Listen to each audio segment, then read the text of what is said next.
Oh, yes, we are here. We are back. Welcome into the Right Now studio. I am Jake Giriani. That is Karthik Venkatraman. We are live on the CBS 8 app with the final quarter, talking all things sports here in San Diego. And we must begin, sadly must begin with the San Diego Padres, which are in the definition of a tailspin, Karthik. This offense has been a catastrophe. It's been a debacle. It's been a disaster. You pick your synonym, you insert it. It will describe how bad this offense has been recently.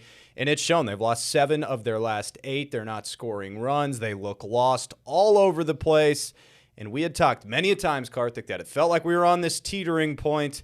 Well, they have fully flopped to the bad side. Nick Castellanos DFA'd today. They're trying to do all things to shake this up. Karthik, is there any fixing this offense? Yeah, I think they're just going to have to, once again, I feel like we sound like a broken record. Hope that because we are, because they are. We got to hope that the guys that you expect to hit, and you hope that, I really am going to sound like a broken record because it's just kind of like the role players are what carried this thing at the beginning. Now the role players aren't producing as much. Gavin Sheets does hit a 2-run home run against the Phillies yesterday. He's one of the guys that's really been producing, but everybody else on the team kind of hasn't. It almost felt like after they finished that first Philly series and they came into this national series, that first game, it was like, oh, maybe they're back on track. Like Jackson Merrill hits a 2-run home run. Manny Machado gets an RBI. Fernando Tatis Jr. gets an RBI. And then you're just like, and then Tatis hits a home run in that series. And you're like, okay, maybe, just maybe, right, the guys are here. It's time to party, baby.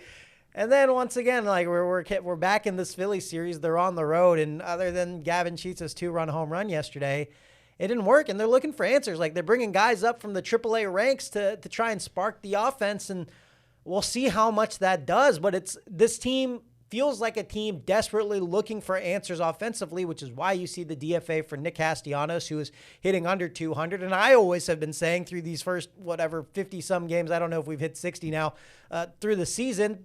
It's just like, if you have to bring in Nick Castellanos as your pinch hitter to try and make something happen for you late in games and the guy's hitting under 200, that's not a good place to be in. Well, and it's like you have a guy who's making league minimum getting DFA. That's when you know you're in it to try and shake it up, right? And yes, Nick Castellanos was a brutal defender, but he had a clutch home run here or there. Sure. Point being is, this is a guy that was costing them absolutely nothing, and they DFA'd him. That means they have got to try and shake some things up. And I heard Craig Stammen talk earlier today, his media availability there in Philadelphia, saying, look, this was a move to try and shake the roster up, to try and shake the offense up. They know, everyone on the planet knows how bad it has been. And this, to me, shows that the Padres, like, it's an MLB organization. They're not going to panic by any means, but this is them going, yeah, we know we got to make some changes. We know things have to look differently. I had the standings up a second ago. Here they are again. Look, they're starting to slide, and it's early enough. Now, it's not early anymore, but it's early enough that there's makeup room. But all of a sudden, you're 6 games back of the Dodgers that look really, really like the Los Angeles Dodgers lately. The Diamondbacks are right there entering June 3rd, just a half game behind you. They're playing really good baseball. You cannot let this thing, Karthik, get away from you, and I think that's what the Padres are trying to do. But I got a question to ask you. Do you know who the worst qualified hitter in all of Major League Baseball at batting average is right now? I'm going to guess maybe Manny Machado. Yeah, your guess is right. Manny Machado, the guy who's set to make $40 million next year for the San Diego Padres for like another, 8-9 years? That guy is hitting 171, the worst qualified hitter in all of Major League Baseball at batting average. It's unacceptable. It is the reason this offense hasn't clicked. We can talk about all sorts of moves. DFA that guy, DFA this guy, call up this dude, call up that guy, bring up Salas. Who cares? That's all anyone's talking about, right? None of that will change this offense enough until those guys get going. And again, it's just like, yeah, we've said it 100 times. How else do you want to word it? Until those guys get going. Because you got 4 guys locked up to like eternal contracts with the San Diego Padres when you look at Xander Bogaerts, Manny Machado, Fernando Tatis Jr., Jackson Merrill. And 3 of those 4 are really struggling, or at least 2 of those 4 are really struggling, one of which is the worst qualified hitter in all of baseball. Yeah, for sure. I mean, Fernando Tatis Jr., we have to give him his flowers a little bit. He's hitting the cover off the ball right now. He's playing incredibly well. The other guys, not so much. Manny Machado is the big one that I'm looking out for. You know, in the month of May, his batting average wasn't good, but it felt like every time he hit the ball, he got a hit. It was a home run. So at least he was like producing something. But like I even talked about it on the show last week. His WAR is just it was like a negative One, I don't know I looked at it last week. I don't know what it is now, but it's just like for a guy like Manny Machado, man, like what are we doing? Like that's under replacement value, meaning that a AAA guy is more valuable than Manny Machado. That's not good. That's just not good. It's tough. Like, what is this team going to do? Like, it's just like, oh, yeah, they can bring up all these guys from AAA. They can DFA role players. But if your guys that you paid the millions and millions and millions of bucks aren't contributing for you, looking at Manny Machado, Jackson Merrill, and, Xander Bogaerts hasn't been hitting extraordinarily well lately. He had started off the season well. But, like, looking at those guys, like, that's big money. Those guys got to come up. And as I said, man, it sounds like a broken record. I think you could probably just I don't even have to show up for the show at this point. You can just play what I played last week and the week before and the week before and the week before. It's the same thing, man. And until that gets fixed, which is like, okay, you can come up with all these, different pieces you want to put in the lineup. But until those guys get going, guys like Ramon Laureano, who started off the season great and had a fantastic season after getting picked up at the trade deadline last year, until those guys get going, I don't know what else to say. It's a complete disaster so far when it comes to the offense this year. You're looking at their schedule. They got those 2 against the Phillies. Then they're home for a little while against the Mets and Reds. They got the off day, and then they head back out to Baltimore. But, again, it's like another 7 years of Manny Machado making $40 million a year. Could he be having a down year and then bounce back next year? Absolutely. The guy's a pro's pro, all those things. But could it be the beginning of a regression? I don't see why both things couldn't happen. It could be a bounce back year next year. It could be a regression. He might bounce back this year.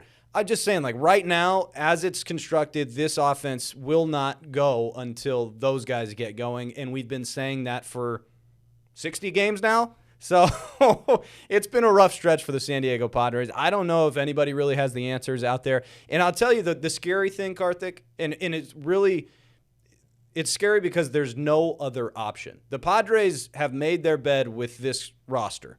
They have to lie in it. Yep. There's really nothing else they can do. If those guys don't get going, there's no fixing it. There's no DFAing Manny Machado. There's no DFAing Xander Bogaerts. There's no quick fix to this. They've made this bed. They will lie in it. So unless those guys get going, this season will be based around those cats. Yeah, for sure. I mean, it's like when they got Juan Soto. And then you're just like, okay, well, these guys just got to hit and get us there. And, there was a year where they didn't make the playoffs. And it's just kind of like, how did this roster not do that? So, we could be staring down one of those again right here. The National League's competitive. There's good teams, and the Phillies, for what they are, they've been playing better recently, and other teams are playing great. As you mentioned, the Diamondbacks are playing good baseball, and they hit a lot, and they just beat the Dodgers in the first game of that series. They dropped the second one, but these are teams that are playing competitive, and as you mentioned, the Padres are going to keep slipping. I hope they don't slip too far to where it's out of grasp for them on the back half of the schedule to get to where they want to go, which is, when we're talking about this team and them believing they could make it to the World Series and stuff like that, sure not looking like it. And unless drastic changes happen, it ain't happening, Chief. Yeah, unless those guys start to really put it together, it's going to be a long season for the San Diego Padres, but it is a long year. If you look back to 2023, this team was 50-50, 100 games in. That team obviously went on to do great things. If you look back, stretch. Right. If you look back to last year, this team was in a similar boat where maybe they were 5 games over 500, went on a losing streak, and still made the postseason. So we're not saying it's impossible that they go on that run again, that the dudes do start to click, some other people start to get healthy. Tarek Skubal's a Padre, Ethan Salas is a Tiger. All those things may happen, right? All this stuff is possible for the San Diego Padres. The Padres could get Tarek Skubal. They could be up 1-0 or down 1-0, and they may still not have enough offense to get them over the hump. That's the problem. That's the thing, really. That's the honest truth is that you look back on this offense for years and years and years, it really hasn't been a great offense for 5 years now or whatever. We know all the scoreless streaks and the runs and all those things. This year's even worse than those years, which is difficult. That's what's scary about it. We're going to take a quick break here on the final quarter on the CBS 8 app. Do not go anywhere. Stick around with us. We'll be right back. And welcome back to the final quarter on the CBS 8 Plus app. I am Jake Uriani. That is Karthik Venkatraman. And we are done destroying the San Diego Padres, rightfully so. They're destroying themselves. Yeah, I mean, We've exhausted ourselves. Everyone's exhausted, tired of talking about it. I do believe baseball is not really a sport that should be talked about 162 times throughout this season. But hey, that's how we make a living. We're sticking with it. Sometimes patience is a virtue with these teams. But for now, we will decompress, we will calm down, and we will talk about the World Cup. Karthik, I had a great opportunity to just run down to Snapdragon Stadium today. I just got back a little while ago to talk with the wonderful Shannon McMillan, who has won a World Cup with the women's national team. She has won a gold medal with the Olympic women's team. She is just as smart as it comes when it comes to football, and we got to talk about the World Cup not only coming to the United States, but how about preview games, tune-up games at Snapdragon Stadium, some friendlies. So here is Miss Shannon McMillan. Jake Garriani joined alongside the World Cup champion, the Olympic gold medalist, Shannon McMillan. Shannon, we are closing right in on the World Cup. First of all, just your excitement for this World Cup. Oh, it's exciting. I think, whenever you get to have a pinnacle event like this, a world event in your home country, it's special. It's a great opportunity for the fans, someone that maybe isn't a soccer fan to become a fan, and for those fans just to become fanatical and really embrace the game. You know what it takes to win a World Cup. You know how difficult it is. What are all of these players, not just the United States, because we'll focus on them in just a second, but what are all these players signing up for, and what is this gauntlet they're about to go through? It's a lot. It's a singular focus, and it's a lot of years of dreaming. It's a lot of years of making sacrifices and hard work, and it's a lot of pressure, but it's also, to me, pressure is a good thing. If you feel that pressure in those nerves, it's just because something matters to you. And the difference is, do you use those nerves to pour it into your performance and, take it out on the field, or do you use those nerves to cripple you and have it be a negative? Your expectations for the United States in this World Cup?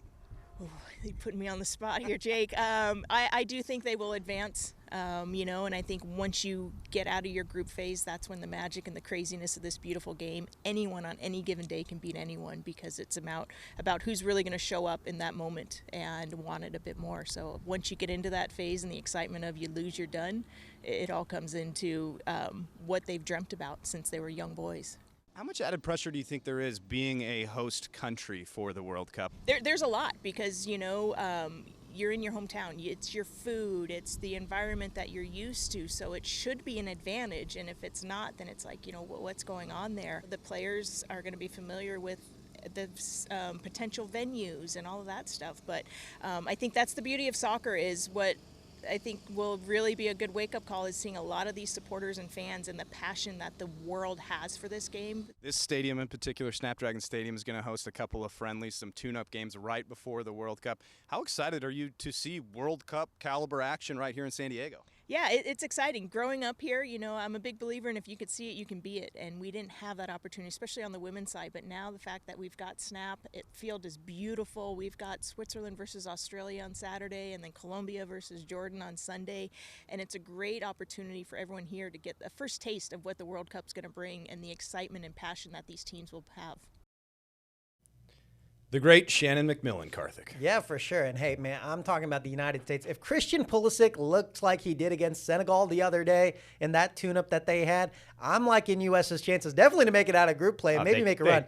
He could be the superhero we've been wanting him to be for a while. First international goal since 2024 for USA. So love to see that. Hey, another guy who's trying to make an impact for his country, San Diego FC midfielder Anibal Godoy, man. This guy's been the captain for San Diego FC recently because of Yepe Tverskov going down, and he's going to be captain for Panama in the World Cup. He really wants to get things going, and as his team qualified for the World Cup, Jake, he got a little art on his arms.